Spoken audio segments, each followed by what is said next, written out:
17வது சட்டமன்ற பேரவையின் சட்டமன்ற உறுப்பினர்களுக்கான பயிற்சி தற்போது தொடங்கப்பட இருக்கின்றது. இந்த பயிற்சியை குத்துவிளக்கு ஏற்றி தொடங்கி வைத்து சிறப்பிக்குமாறு மாண்புமிகு தமிழ்நாடு முதலமைச்சர் அவர்களை பணிவன்புடன் கேட்டுக்கொள்கின்றோம்.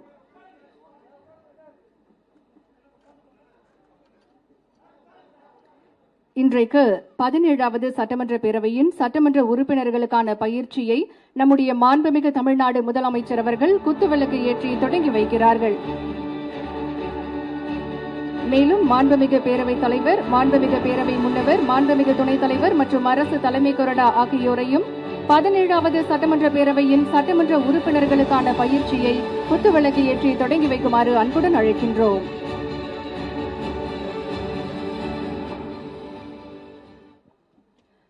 பதினேழாவது சட்டமன்ற பேரவையின் சட்டமன்ற உறுப்பினர்களுக்கான பயிற்சியை குத்துவிளக்கு ஏற்றி தொடங்கி வைத்து சிறப்பித்த மாண்புமிகு தமிழ்நாடு முதலமைச்சர் அவர்களுக்கு மனமார்ந்த நன்றிகளை தெரிவித்துக் கொள்கின்றோம்.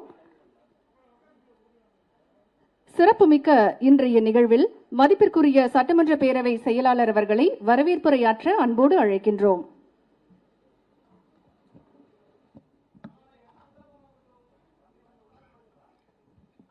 பதினேழாவது சட்டமன்ற பேரவை சட்டமன்ற உறுப்பினர்களுக்கான பயிற்சி குறித்த நிகழ்ச்சிக்கு வருகை புரிந்திருக்கும் மாண்புமிகு தமிழ்நாடு முதலமைச்சர் அவர்களுக்கும், மாண்புமிகு பேரவைத் தலைவர் அவர்களுக்கும், மாண்புமிகு பேரவை முன்னவர் அவர்களுக்கும், மாண்புமிகு பேரவை துணைத் தலைவர் அவர்களுக்கும், மாண்புமிகு அரசு தலைமை கொறடா அவர்களுக்கும், மாண்புமிகு அமைச்சர் பெருமக்களுக்கும் மற்றும் மாண்புமிகு சட்டமன்ற உறுப்பினர்களுக்கும் அரசு உயர் அலுவலர்களுக்கும் முதற்கண் எனது பணிவான வணக்கத்தினை தெரிவித்துக் கொண்டு இந்நிகழ்விற்கு வருகை புரிந்த அனைவரையும் வருக வருக என வரவேற்கிறேன். நன்றி அம்மா. இன்று நடைபெற்றுக் கொண்டிருக்கும் 17வது சட்டமன்ற பேரவையின் சட்டமன்ற உறுப்பினர்களுக்கான பயிற்சி நிகழ்வில் சட்டமன்ற உறுப்பினர்களுக்கான நடைமுறைகள் பற்றி அறிமுக உரையாற்ற மாண்புமிகு பேரவைத் தலைவர் அவர்களை அன்புடன் அழைக்கின்றோம்.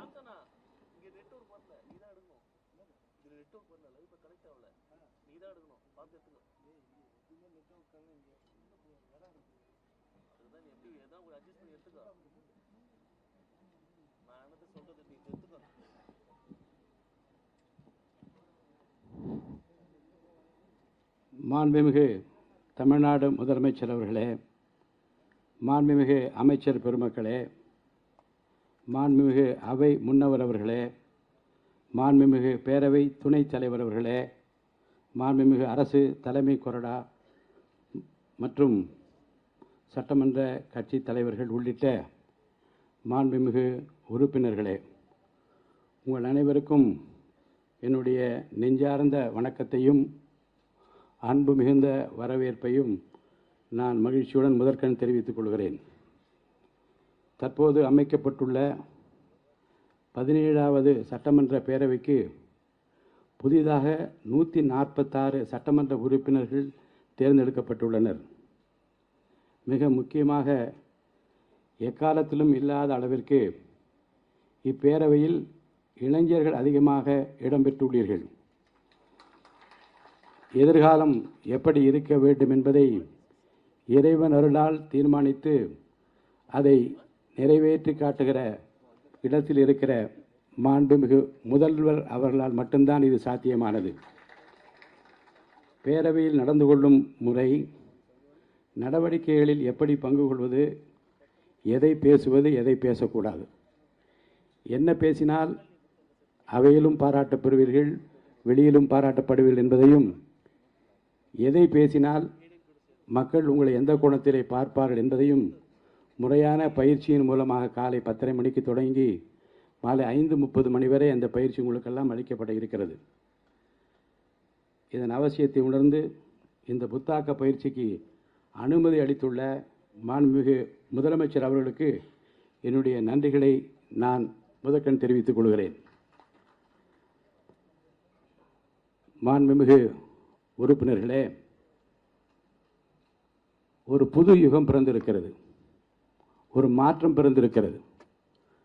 மக்களுக்கு ஏற்றம் தருகிற ஒரு நல்லரசு அமைந்திருக்கிறது என்கிற நம்பிக்கையின் வெளிப்பாடு அன்றாடம் இன்றைக்கு மக்கள் மத்தியிலே நிரம்பி வருவதை நாம் காண்கின்றோம். ஏனென்றால் செல்லும் இடமெல்லாம் அது வெல்லும் இடம்தான். நான் செல்லுகிற இடமெல்லாம் வெல்லும் இழந்தான் என்பதை தேர்தல் களத்தில் நிரூபித்து காட்டினார் நம்முடைய முதலமைச்சர். வெல்வார் வீழ்த்துவார் இல்லாத ஒரு மாபெரும் சக்தியாக இன்றைக்கு தமிழ்நாட்டில் அவர் வளர்ந்து கொண்டிருக்கிறார்கள். வியப்பால் விழிகளை உயர்த்தி இந்திய திருநாடே இவரா இவரா இப்படி என்று போற்றி பாராட்டுகிற சூழ்நிலை எல்லாம் இன்றைக்கு தமிழ்நாட்டில் உருவாகி கொண்டிருக்கிறது.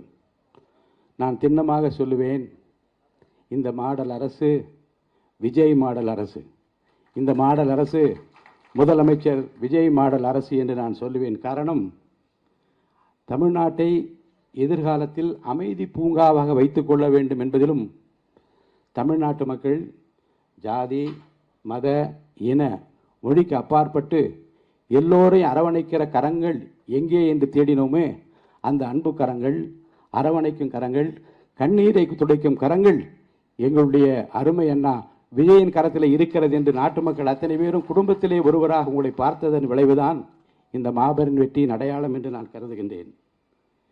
எதிர்காலம் பத்திரமாக இருக்கிறது, உங்கள் கரத்திலே இருக்கிறது. மக்களுக்கு நம்பிக்கை பிறந்திருக்கிறது. ஏனென்றால் என்ன ஆகுமோ எப்படி நடக்குமோ என்று கதியிடை கிடந்த அந்த மக்களுக்கு ஒரு புன்னகையாலே மாற்றத்தை ஏற்படுத்த முடியும் என்பதை நிரூபித்து காட்டியிருக்கிற மாபெரும் தலைவர் நீங்கள். தமிழக அரசியல் வரலாற்றில் ஒரு மாபெரும் வெற்றியை பெற்றது மட்டுமல்ல, வெற்றியை சட்டமன்றத்திலே நிரூபித்து காட்டுவதன் மூலமாக நாட்டு மக்களுக்கு உணர்த்தினீர்கள்.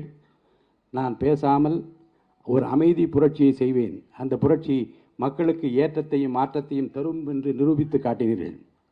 இன்றும் நம்முடைய மாண்புமிகு சட்டப்பேரவை உறுப்பினர்களுக்கு முறையான பயிற்சி அளிப்பதன் மூலமாக வரலாற்று சிறப்புமிக்க ஒரு அவை இது. நூற்றாண்டுகளை கடந்து இந்திய துணைக்கண்டத்திற்கு பல வழிகாட்டுதல்களை தந்திருக்கிற ஒரு சபை இது. இந்த சபையின் மூலமாக நிறைவேற்றப்பட்ட தீர்மானங்களும் சட்டங்களும் இந்திய துணைக்கண்டத்தினுடைய பல சட்டசபைகளுக்கு முன்மாதிரியாக இருந்திருக்கிறது. இந்திய துணைக்கண்டம் வியந்து போற்றி பாராட்டி கொண்டிருக்கிற பல திட்டங்களை இந்த தமிழகம் தந்திருக்கிறது. அந்த வரலாற்றை விரல் நுனியிலே வைத்திருக்கிறவர் நீங்கள். அதிகமாக பேச மாட்டீர்கள், ஆனால் செவிமடுத்து சொல்ல வந்தவர்கள் யார் என்பதையும் செய்ய வேண்டிய பணி என்பதையும் இறைவன் அருளால் உடனே செய்து முடிக்கிற ஆற்றல் உங்களிடம் மட்டும்தான் இருக்கிறது என்பதை தமிழ்நாட்டு மக்கள் இந்த 40 நாட்களிலே உணர்ந்திருப்பார்கள். இந்த அவையின் மாண்பினை போற்றி காப்பது அரசின் கடமை. எதிர்க்கட்சிகளுக்கு அந்த கடமை பெரிதாக இருக்கிறது. வரும் நாட்களில் சட்டப்பேரவையில் நீங்கள் எப்படி நடந்து கொள்ள வேண்டும், எதிர்க்கட்சியாக இருந்தாலும் சரி ஆளுங்கட்சியாக அனைவரையும் அழைத்திருக்கிறோம். எல்லோரும் வாருங்கள் என்று அழைப்பு விடுத்திருக்கிறோம். ஏற்கனவே இருந்தவர்களுக்கும் அது தேவை, புதிதாக வந்தவர்களுக்கும் அது தேவை. அந்த தேவை உணர்ந்துதான் 2 நாட்களும் இந்த சிறப்பு பயிற்சி முகாமை மாண்புமிகு முதல்வர் தன்னுடைய திருக்கரத்தாலே குத்துவிளக்கேற்றி துவக்கி வைத்திருக்கிறார்கள். என்னுடைய நினைவுகள் எல்லாம் 80ஆம் ஆண்டு சட்டமன்ற பேரவைக்கு நுழைந்த போது கன்னி பேச்சிலே யாரும் குறுக்கிட மாட்டார்கள். நம்முடைய மாண்புமிகு உறுப்பினர்கள் முதலில் எழுந்து பேசுகிற போது அது முதல் பேச்சாக இருந்தால் கன்னி பேச்சு என்று குறிப்பிடுவோம், அதிலே குறுக்கிடக்கூடாது. நான் புதியவன்.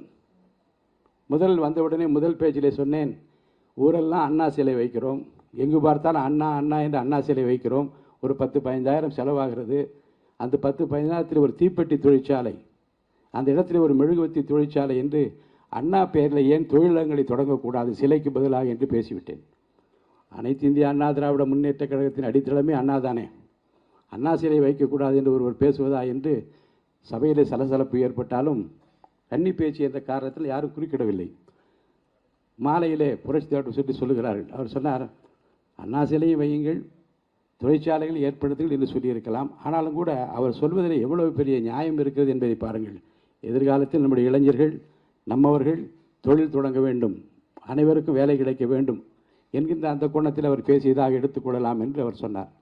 இதை நான் சொல்வதற்கு காரணம், புதிய கோணத்திலே உங்கள் உள்ளத்தில் என்ன தோன்றுகிறதோ தயங்காமல் சொல்லுங்கள். ஏனென்றால் நாட்டு மக்கள் நம்மிடமிருந்து நிறைய எதிர்பார்க்கிறார்கள்.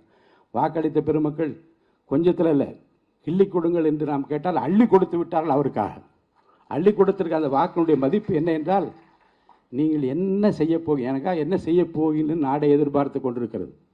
இந்த அவையின் மூலமாக நீங்கள் ஒலிக்கிற குரல் தான் இந்த அரசுக்கும் தமிழ்நாட்டு மக்களுக்கும் பெருமை சேர்க்கிற ஒரு குரலாக இருக்கும். அந்த வகையில் தயங்காமல் சொல்லுங்கள், எதை எப்படி சொல்ல வேண்டும், எதை சொல்ல வேண்டும் எதை சொல்லக்கூடாது என்று பயிற்றுவிப்பதற்காக பல வல்லுநர்கள் இங்கே வந்திருக்கிறார்கள். அடுத்தடுத்து அவை முன்னவரும் மற்றவர்களெல்லாம் பேச இருக்கின்றார்கள். இன்னொரு குறிப்பை நான் சொல்வது பொருத்தம் என்று கருதுகின்றேன். சட்டப்பேரவையில் சபாநாயகர் ஆசனத்திலே போய் உட்கார்ந்து ஆர்ப்பாட்டம் செய்தவர்களும் இருக்கிறார்கள். சபையை நடத்த விடாமல் பல்வேறு காலகட்டங்களிலே சிரமம் கொடுத்தவர்களும் சிக்கலை ஏற்படுத்தியவர்களும் இருக்கின்றார்கள். அந்த வரலாற்றை எல்லாம் நீங்கள் நூலகத்திலே சென்று படிக்க வேண்டும் என்று கேட்டுக்கொள்கிறேன். பழைய வரலாற்றை இன்றைக்கு புரட்டி பார்க்க வேண்டும். நூலகங்களுக்கு செல்கிற பழக்கத்தை மாண்புமிகு உறுப்பினர்கள் ஏற்படுத்தி கொள்ள வேண்டும். ஏனென்றால் முன்னாலே அண்ணா என்ன பேசினார், பெருந்தலைவர் காமராஜர் என்ன பேசினார், பெருந்தலைவர் கக்கன் என்ன பேசினார், கம்யூனிஸ்ட் தலைவர்கள் என்ன பேசினார்கள் என்ற அந்த குறிப்பை எல்லாம் நூலகத்திலே சென்று நீங்கள் படிக்க வேண்டும். அப்படி படிப்பதன் மூலமாக கண்ணியமாக கௌரவமாக நாட்டு மக்கள் விரும்புகிற உரையை நீங்கள் தயார் செய்து கொள்ள முடியும். சட்டமன்றத்தில் நடக்கிற சில நிகழ்வுகள் வெளியிலே மக்கள் பார்க்கின்றார்கள் என்பது மட்டுமல்ல, ஆட்சி மாற்றத்திற்கு கூட அது வழிவகுத்து விடும் என்பது 2 உதாரணத்தை சொல்லி நான் முடித்துவிட விரும்புகின்றேன். உங்களுக்கெல்லாம் நினைவிருக்கும் 72ஆம் ஆண்டு அனைத்து இந்திய அண்ணா திராவிட முன்னேற்ற கழகம் துவங்கப்பட்ட போது புரட்சித் தலைவர் எம்ஜிஆருக்கு எதிராக சட்டமன்றத்தில் என்ன நடந்தது என்பதையும் அந்த வரலாற்று சிறப்புமிக்க நினைவிலே கொள்ளத்தக்க விரும்பத்தகாத அந்த நிகழ்வுகளிலே புரட்சித் தலைவர் எம்ஜிஆரை பற்றி மக்கள் மத்தியிலே அந்த கொண்டிருந்த அந்த அபிப்பிராயம், அந்த ஒப்பீனியன் எப்படியெல்லாம் மாற்றப்பட்டு இவர்தான் வர வேண்டும் என்று முடிவெடுப்பதற்கு சட்டசபை சம்பவங்களே காரணமாக அமைந்தது என்பதை நாட்டு மக்கள் அறிவார்கள். அதே போன்றுதான் 89ஆம் ஆண்டு பட்ஜெட் உரையை படிப்பதற்காக முத்தமிழறிஞர் கலைஞர் அவர்கள் எழுந்தபோது புரட்சித் தலைவர் அம்மா அவர்களுக்கும் இடையே நடந்த சர்ச்சைக்குரிய பேச்சுகளும் அவை குறிப்பில் நீக்கப்பட்டதும், சர்ச்சைக்குரிய பேச்சுக்கு பிறகு அவர்கள் தாக்கப்பட்டதாக வந்த செய்திகளும், இருவரும் தாக்கப்பட்டதாக வந்த செய்திகளும் அவை குறிப்பில் இன்னும் நீங்காமல் இருக்கிறது. அந்த நிகழ்வுக்கு பிறகு தமிழ்நாட்டு அரசியலில் என்ன நடந்தது என்பதை உன்னித்து பாருங்கள்.